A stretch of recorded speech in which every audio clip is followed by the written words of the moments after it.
Good morning, ladies and gentlemen. We are going to be looking at the top decks that I think where they slot for Worlds 2022 because that is my next event and we're doing a tier list and you guys love tier lists. Now, I have not played in since NAIC really. I've been kind of just observing, paying attention to the meta a little bit, but I have not personally played any games because I've been on a little bit of a break so I can warm up. This is the first week I'm back. So, what better way than to jump right in and, well, you know, do a tier list for the World Championships. Now, this is 100% my opinion. You guys can feel the way you want to feel. And some of these decks I obviously have not played with too much, but we're going to kind of rate all of them, even if I don't really know what they do at the moment and where they stand. So, yeah, let's jump right into it without further ado. I'm going to put Arceus Radiant Zard in tier 2 because I think Arceus decks are always going to be tier 2 minimum because of Starbirth and how good it is. I'm assuming it's going to be played with like Charizard VMAX. No, okay, there's a different one. So this is just like Arceus Inteleon with Charizard, I guess, which is tier 2. It seems fine. Like you're playing like the Arc Intel line and probably playing like a very thin Radiant Zard. But I think without the Path to the Peak like lock strategy, you can never be tier 1. I think Path to the Peak plus like the heavy healing is what makes the deck really good. And even though you get the aggressive line with Radiant Charizard, that's not really what you necessarily need all the time. Which brings me to Arc Intel, which goes into tier 1. I hesitate to put it in a tier 0 because I don't think it is a tier 0 deck, but it is a tier 1, which means it is very, very strong. It's very, very good into the meta, and it can just out-heal decks, which is just like the long-lasting sign of a good deck. We're going to put Arc Jolteon into tier 2 because I think, again, it's a very cheese deck. I don't think it is necessarily the best for what it's supposed to do, whether it's with Mally, whether it's with, I don't know, like whatever pair you want to do with it. It takes a lot of combo pieces to actually pull off, and once you actually pull it off, it feels like you aren't doing everything you need to be doing a lot of the time. I guess Roxanne helps you a ton, but Path Marnie can be put into any Arceus deck and do well. We saw that in Azul's winning list, so that's just my logic. I would just not play Lilligant. I don't know if there's been a good Lilligant deck. I just don't know if that's like a real thing. I just wouldn't play it. I'd put Turbo Palkia in tier 2 as well because I think the Turbo engines, while they're really, really strong and can capitalize on the game, they don't have control over a lot of their game state. So I would always put that in tier 2 just because it is one of those things where you have to be cognizant of just how your setup is going, and like sometimes the cards in the right order, whatever, yada yada. Tier 2 also Turbo Dialga. Same thing, I think the Turbo engines have so little control over what you can do. If you're playing something like Xander Perot's list that he got 65th with at NAIC, that's a little bit more control because you have the Rowlet, you have the Starly, the Bird Keepers to kind of get any cards you want into your hand and prep for a crazy turn out of nowhere. And that's something I think that's very, very different than the Turbo engine. Palkia Inteleon is the best deck in the format. I think that was proven at NAIC. We saw a lot of really, really good players unanimously decide to bring it because it was such a strong deck. And I think because of that, it goes into tier 0. I think it is the deck to beat heading into the World Championships. Or if you're a strong player, is a good backup to have. For example, for me, I know that Palkia is always going to be a good base point, and I can always fall back on it no matter what happens. Darkrai, I'm putting in a don't play this because I think Darkrai is just a worse version of Dialga and Palkia. Yes, you can accelerate a lot of energies, but I don't even think you beat Mew enough. So I would just put Darkrai in the don't play this category. It's very meh.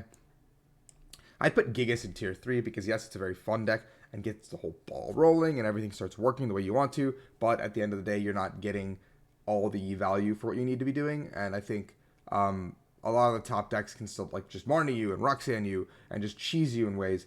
And with Mewtwo V Union doing well, maybe Empoleon V makes its way into decks, and that just beats Gigas as well. Arc Beedrill is a weird one because I kind of want to put that into tier 2, but I think it's just vanilla tier 3 because it's just a worse Arc Intel by leaps and bounds. Because even though the Beedrill gets added on, you don't really get too much added benefit besides like maybe some mirror matches. Like Palkia is now a worse matchup. Like Turbo Dialga is a worse matchup. Like Gigas is bad. Like, I don't know. This is just a worse version of like playing Flying Pika, basically. Blissey Miltank is tier 3. It's a very strong deck. It's a very good cheese deck. You can kind of sit there, wall, play for it. But I think people are now prepared for Miltank heading into the World Championships. You have to assume that players will have some sort of an answer. Players will have some sort of a game plan into these kinds of decks heading into Worlds. Worlds like the one place you can like rarely get away with cheese because it has to be so off the wall because players expect it. Whimsicott, don't play this. Durant, don't play this. Like, I don't need to say more. I think these are both, like, don't play this kind of category. I would put Charizard, Intel probably in... Let's do tier 1, because I think, like, you could probably play, like, secondary fire attackers, like Moltres with the Magma base and engine. Or you could even just play, like this dark, like, the dark archetype, like, the dark Inteleon, and just play Charizard in there as your Radiant to have, like, the Moltres and the Charizard and the early game Hoopa Poke and all that stuff. So maybe this is just really good. I think Charizard's a really insane card, so that's my thought process. Arczard also goes into tier 2, I think, because of how strong it is firepower-wise. Arc Corviknight tier 3, I think that's one of the weirder Arc decks, just because, like, yes, Arc is very good, but, like, that's just not a good one. I'm going to put Mally in tier 3 as well, because we did see Ross Coffin make day 2 with it, and it was, like, very funny to see, whatever, haha, but, like, I think the deck itself is very mediocre when it comes to what it's trying to do. And Marnie Path, it's like basically in every Arc deck heavily. And then Palkia can just kind of snipe out your Manaphy and wipe your board. And if you're not playing Manaphy, Palkia can just wipe your board anyway. So Eternus, don't play it. Dragapult, don't play it. Arc Duraludon tier 2. I think it is a threat heading into the World Championships because Duraludon is one of those cards that earns free wins just by being on the board. The consistency of the deck is something to be desired, but I think it's very strong on its own right. Flying Pika Arc, I think, goes into tier 1. No, tier 2. I think tier 2 just because... No, tier 1. I'm giving it tier 1. Fuck it. This card goes into tier 1 just because I think Flying Pika won an AIC, had a really dominant showing as well, and won Milwaukee. It is a card that can put a lot of these decks on their toes just by saying, my Flying Pika is going to impose a barrier that your Pokemon has to be evolved to even attack into me. Like, what are you going to do? And I think that's enough of a threat for a lot of players to just be like, I have to reevaluate. Like, can I play, like for example, Charizard? Like, can I play, like, only single prizers? Like, do I have to play, like, an evolution Pokemon, or do I have to prepare to attack with Inteleon? I think Frostmoth Radiant Greninja is also tier 1 because I think with I don't think Go adds any new cards to it, but I think the Frostmoth Greninja engine with, like, the Inteleon and everything has potential, and I think this could go... Actually, we'll just put it in tier 2. Maybe I'm just giving it too much time. Tier 0, another addition, is the Mew VMAX deck. You guys might be saying Mew VMAX has fallen off, and yes, the results have not proven itself necessarily, but I think personally it is still one of the best decks and something you have to prepare for. We might not see a lot of top players play it, but you have to prepare for Mew VMAX. It is like one of those decks that will always be good. I just wouldn't play Turbo Gengar. If you're going to play Turbo, just play one of the other engines. Arc Gyarados also, like, I just wouldn't. I just think it's, like, not as good anymore. Ice Rider Inteleon is tier 3. I think Inteleon decks in general can, like, still make something work. Like, you can make magic out of a, like, playing Inteleon with partner X or Y. But, you know, I just don't think... I think Ice Rider Palkia is probably just better, which I don't think I see on this list. But, yeah. Inteleon VMAX, I'm putting it in tier 3 because I am a firm believer that Inteleon VMAX is a good card. Everyone else will disagree with me and probably put it in the please eat this card, throw it away, burn it category, which you don't see here, but, you know. But... yeah, I like this card. I think this card has potential. I think with a new Radiant Blastoise, you could make some sort of weird things happen. I think the problem is still probably your Mew matchup. I think the problem is still, like, maybe Palkia, like, just outspeeds you. Like, I don't know, man. Like, there's so many new problems to deal with, which is why it's in tier 3, because I haven't played any games with it. But I think you could work with an Irida engine, maybe. Like, you have Irida now to, like, fetch out your engine. Like, Irida gets you turn 1, keep calling every time. Keep calling gets you the Inteleons and the things, but maybe you need too much of a board, so Avery guts it. It's a lot. Leafeon and Jolteon can both just not be played. I think the same with Lucario. Like, I just don't understand why you would play Lucario over Urshifu. Even an Arc, like, I just don't get it. Solrock Lunatone, I think, goes into the tier 3 category. It's not a good deck, but it's a really funny deck, and I think it could, like, make a splash at the World Championships if someone decides to be crazy enough to bring it. I think both the Mad Party and the Magikarp decks go into tier 3, because while they seem like memes and they're, like, not the most, like, flashy decks, I think they both have potential in the form of weird single prize decks that can attack for very little energy, and we can do a lot of damage.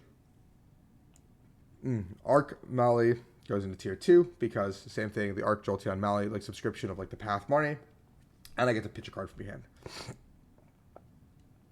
I'm putting Mewtwo Shadow Rider in tier 3 because I feel like it's a lot of things to establish, and I haven't played Mewtwo Shadow Rider or seen any games with it, so I can't really be the best judge of character on that deck. But I just feel like this is where it would go. Like, I've got a feeling, you know? Solrock Mewtwo, though? Or Lunatone Mewtwo? Tier 2, for sure. I've seen some gameplay with this deck. It looks pretty hot. I mean, I think I'm a huge fan of it. It seems pretty crazy. Yeah, it just seems like a deck that could pop off and do a lot of damage if you can set it up and build the right way. Like the perfect 60 could be pretty crazy. I don't know who would work on getting perfect 60, but yeah. Mewtwo Union is one of the other decks that's going into tier 0 because I think this deck was one of the decks. The coolest decks to come out of NAIC, I think, should have been the winning deck. Was the probably penultimate, like, oh my god, these guys are so creative. These guys have such an amazing deck. And then that is one of those things where it's like you take a step back, you think about it, and you go, okay, we have to be able to beat this. We have to be able to beat this in some capacity. If we can't, then my deck probably shouldn't be played. That's simple as that. Dark Intel, I think, goes into tier 1. I think this single prize Dark deck has always been very, very strong because you can kind of put whatever you want in there. Raikou, Zard, you know, like whatever one prize attacker you need to fill that slot can go into this deck. And that's why I think I like it so much. I just wouldn't play Arc Rayquaza. There's so many other good Arc partners. Like, why would I ever do this? Samurott goes into tier 3. I saw that some Samurotts did well at the NAIC, but Samurott itself, I think, is like such an underwhelming concept compared to like everything else we have in the format. I just wouldn't play Amazing Rare Reshiram. It just takes forever to get set up. I just wouldn't play Umbreon Urshi. I would put Stone Journer in tier 3 because it does cheese out games and you can like cheese your way through a couple situations. Same with Suicune Ludicolo. I think Suicune Ludicolo is like a budget Palkia, but it can maybe be a little bit more aggressive if you need it to be. So I wouldn't like knock it till I try it kind of thing, but I think it's probably between tier 3 and don't play it. I wouldn't play this. I wouldn't play this. I wouldn't play this. This probably goes into tier 1. I think Urshi and Inteleon probably goes into tier 1. I'm a huge Urshi simp. I think that your Palkia matchup is probably really bad still. That was the biggest reason I shelved it. But if you can find a way to fix your Palkia matchup, I think you should be able to deal with the rest of the format. Pikachu, good matchup. Like, all these decks are like decent matchups at the top besides Palkia. I do think every deck playing Manaphy is really annoying, and also this Mewtwo Union deck is probably an auto loss. So maybe not tier 1, but I'm going to put it there because of I like it. Vikavolt is going to go into tier 3 because while it's like, hey, Vikavolt can lock and do all this, it's like your damage output is so low. Like 50 damage, maybe 80 with Choice Belt is like so absurdly low that every deck gets so much time to do what they need to do. Like, you're like 3-shotting or even 4-shotting a VMAX or V-Star. So they have 4 turns to draw out of it or draw into pieces. So I don't know. I don't like that. I don't like how much time you give decks. Zard and Weezing go to the don't play category. I guess you could put Turbo Metal into tier 3. It's just, I think, a worse Dialga if you're playing Turbo Zacian. But I think, whatever, like, if you want to go that route, you can. And then Zorobox is the final deck that goes into tier 3. Unfortunately, I think Zorobox needs a little bit too many things to make it work. So I have not been able to personally make it work on my accord, but I think the deck itself can be very good. It's the one deck I've actually thought about a lot in my break period, but I'm back from my break. Let me know what you guys want to see in the comments below. We're going to be doing a lot more competitive stuff, getting you prepared for the World Championships. I'll be going to a case tournament this weekend on Saturday. Maybe I'll play one of the crazy decks you guys recommend in the comments because I have not played any of the new Go cards or anything, and if they have them at the store, I'll buy it and play it because I need to buy cards anyway. So thank you guys for watching as always, and I will be back with another video tomorrow.